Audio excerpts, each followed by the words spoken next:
আমিরুল বাবু, আপনাকে এডুচর্চায় স্বাগত। হ্যাঁ, নমস্কার।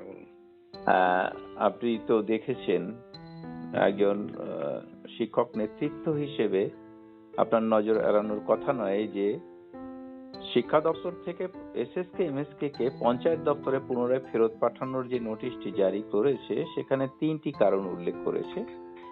1, বেশি সংখ্যক 65-তে রয়ে গেছে। 2, হচ্ছে যে দুজন এসএসকে দেখভাল করে জেলা এবং ব্লক সেখানে একজন অ্যাসিস্ট্যান্ট কোঅর্ডিনেটর এবং এসইও ব্লক এডুকেশন অফিসার, সমিতি এডুকেশন অফিসার, এরা দুজনই পঞ্চায়েত থেকে বেতন পান।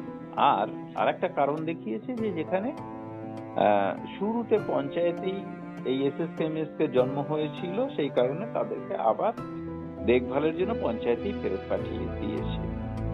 তো এই যুক্তি 3টে দেখিয়ে শিক্ষা দপ্তর থেকে ফেরত পাঠিয়েছে, যা দীর্ঘদিনের এসএসকে টিচারদের দাবি ছিল। তো এটাকে আপনি কোন দৃষ্টিতে দেখছেন?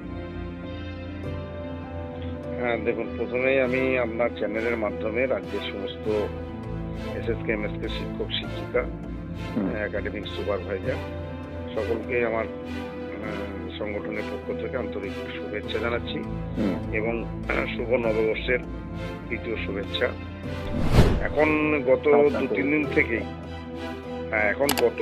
দিন থেকেই এই একটা চিঠিকে কেন্দ্র করে একটা অস্থির পরিস্থিতি রাজ্যের মধ্যে তৈরি হয়েছে, যেটা আমি ইতিমধ্যে বিভিন্ন গ্রুপে, আমার হোয়াটসঅ্যাপ গ্রুপগুলোতে আমি বার্তাও দিয়েছি, কিছুক্ষণ আগেই দিয়েছি। তো এখন ঘটনা হচ্ছে, এই পরিস্থিতিতে যেটা আমার ব্যক্তিগত মনে হয়েছে যে এইভাবে চিঠি দিয়ে যে চিঠিটা যেটা দেওয়া হয়েছে এটা কোনো অর্ডার নয়। অনেকে এটাকে আবার বিভ্রান্ত হয়ে অর্ডার হিসাবেও ধরে নিচ্ছে, কিন্তু এটা অ্যাকচুয়ালি অর্ডার নয়। আমি যেটা বুঝেছি এটা একটা নোটিফিকেশন। হ্যাঁ, এটা একটা নোটিফিকেশন, মানে পঞ্চায়েত দপ্তর কাছে একটা সুপারিশ বলা যেতে পারে করা হয়েছে যে আপনারা পুনরায় এদেরকে এসএসকে গুলোকে পুনরায় আপনার পঞ্চায়েত দপ্তরের আন্ডারে ফিরিয়ে নিন। হ্যাঁ, ফিরিয়ে নিন, মিশনের আন্ডারে, সম্পূর্ণভাবে মিশনের আন্ডারে যেটা আগে ছিল সেইভাবে যাতে ফিরিয়ে নেওয়া যায়। তবে প্রথমত এটা নিয়ে আবার অনেক নেতৃত্ব ফেক নিউজ বা ফেক চিঠি, বিভিন্ন ডেট ফেট দিয়ে উদাহরণ করে বলছে, যেটা আমার তো মনে হয় সেটা ঠিক নয়। এই চিঠিটা কিন্তু সঠিক, যেটা আমি এর আগে আপনার কোনো ভিডিওতে আমি দেখেছি, আপনিও সেটাই বলেছেন এবং আপনার সঙ্গে আমি এই বিষয়ে সম্পূর্ণ একমত। এখন ঘটনা হচ্ছে, আমরাও যেটুকু সাংগঠনিক ভাবে খোঁজ খবর নিয়ে দেখেছি, তাতে করে চিঠিটার কোনো মানে সত্যতা আছে, এটা কোনো ফেক নিউজ নয়। এখন প্রশ্ন হচ্ছে যে যেহেতু একটা দপ্তর, শিক্ষা দপ্তর থেকে চিঠিটা করা হয়েছে পঞ্চায়েত দপ্তর, একটা সরকারের অধীনস্থ দুটো দপ্তর, সেখানে এই চিঠি করার আগে যে এই দুটো দপ্তরের মধ্যে আধিকারিকদের সঙ্গে আলাপ আলোচনা হয়নি বা এটা নেগোসিয়েশন হয়নি, এটা ভাবার কোনো কারণ নেই। মানে আমরা ধরিয়ে নিচ্ছি এটা হয়েছে এবং এই চিঠি দেওয়া হয়েছে, সুপারিশ করা হয়েছে এবং সেটাও অ্যাকসেপ্টেবল, পঞ্চায়েত দপ্তর এটা অ্যাকসেপ্ট করবে বলে আমার ধারণা, দৃঢ় বিশ্বাস।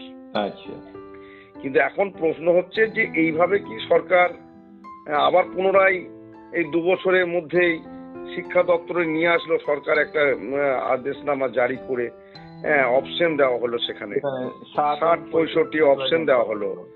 তার মধ্যে একটা অংশ সংখ্যাটা কম হলেও হয়তো 65-তে বেশিরভাগ থেকে গেছে ঠিকই, কিন্তু 65-তে বেশিরভাগ থেকে গেছে তার যেটা এই চিঠিতে উল্লেখ করা হয়েছে, আপনি যেটা বলেন একটা কারণ হিসাবে, তো 65-তে বেশিরভাগ থেকে যাবে, এটা তো স্বাভাবিক।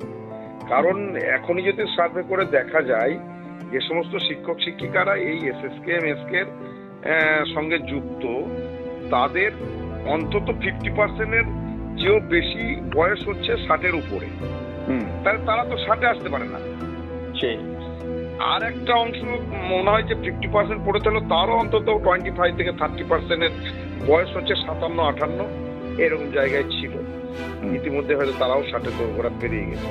তাহলে মূলত 60 অপশন তারাই নিয়েছে যাদের বয়স তুলনামূলক অনেকটা কম, তো সেখানে তাদের সংখ্যাটাও কম, তো সেই হিসাবে তারা নিয়েছে। এখন ঘটনা হচ্ছে, এইটা যদি আবার পঞ্চায়েত দপ্তরে ঠেলে দেওয়া যায়, তাহলে এই যে 60 অপশন যারা নিয়েছে, আমি মনে করি এরা সরকারের এই সিদ্ধান্ত বা এই অপশনটাকে স্বাগত জানিয়ে তাদেরকে সম্মান জানিয়ে নিয়েছিল।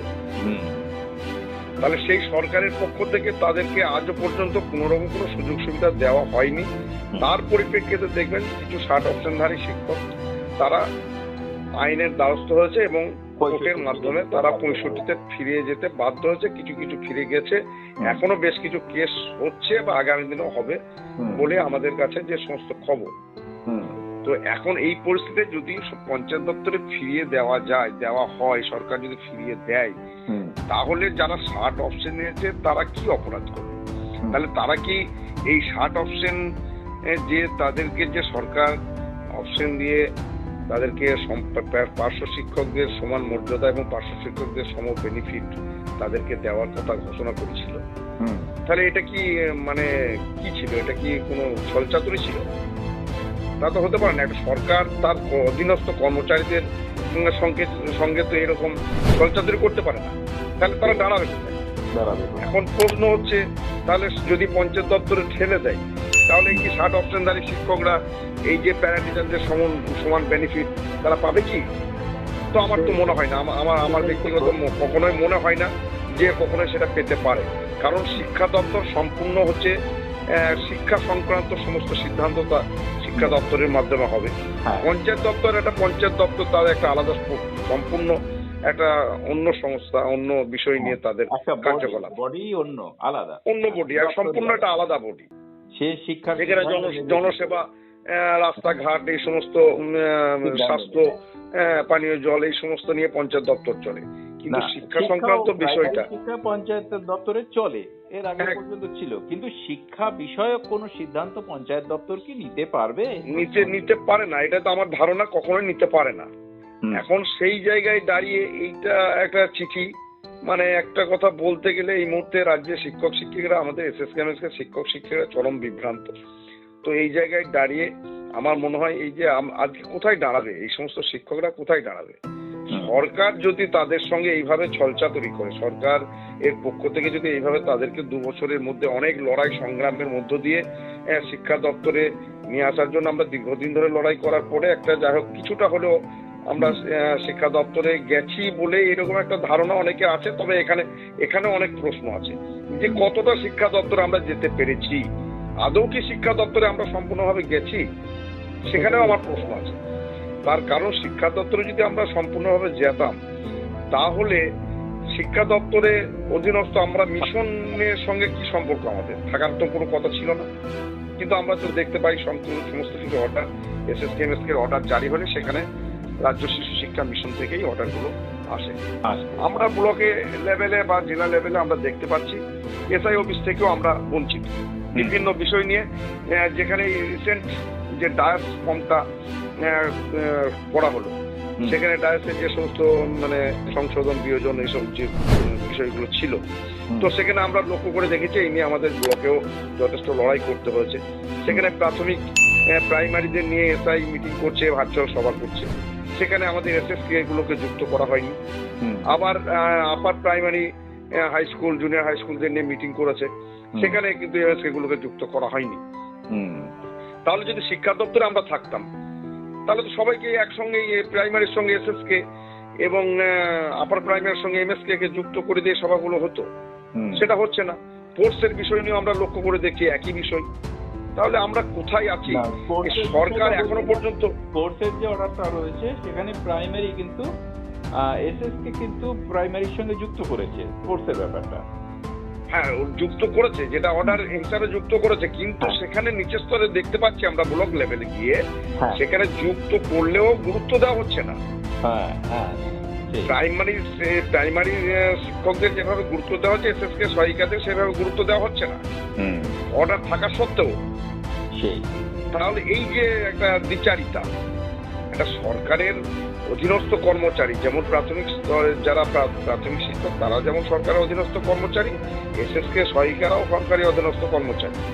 তাহলে এই দ্বিচারিতাটা হবে না। তাহলে এই পরিস্থিতিতে আমরা এখন কোথায় দাঁড়াবে? SSKMSKটা নিয়ে সরকার কি ভাবছে এই নিয়ে আমরা যথেষ্ট চিন্তিত। তো এখন ঘটনা হচ্ছে এই নিয়ে আমাদের সাংগঠনিকভাবে বিভিন্ন ভার্চুয়াল সভার মাধ্যমে আলোচনা চলছে। তো দেখা যাক পরবর্তী পদক্ষেপ। আমরা এখনো যেহেতু চূড়ান্তভাবে কোনো সিদ্ধান্ত নেয়নি সরকারের পক্ষ থেকে, একটা চিঠি দেওয়া হয়েছে। এই প্রসঙ্গে বলি, যদি সত্যি সত্যি পঞ্চায়েত দপ্তর ফিরিয়ে দেয়, আপনারা কি শিক্ষা দপ্তরে ফেরার জন্য কোর্টে কেস করবেন? কোর্টে কেস তো অবশ্যই করব। অবশ্যই আগে দপ্তরে দরখাস্ত দিতে হয়। হ্যাঁ, তো সেই দরখাস্ত আপনাদের 23 তারিখে যে মিটিং আছে, সেই মিটিং এ এই কোর্ট কেস নিয়ে আলোচনা হবে বলে একটু জানা গেছে। তো আপনার কি? হ্যাঁ, আমাদের 14 তারিখে মিটিং আছে একটা।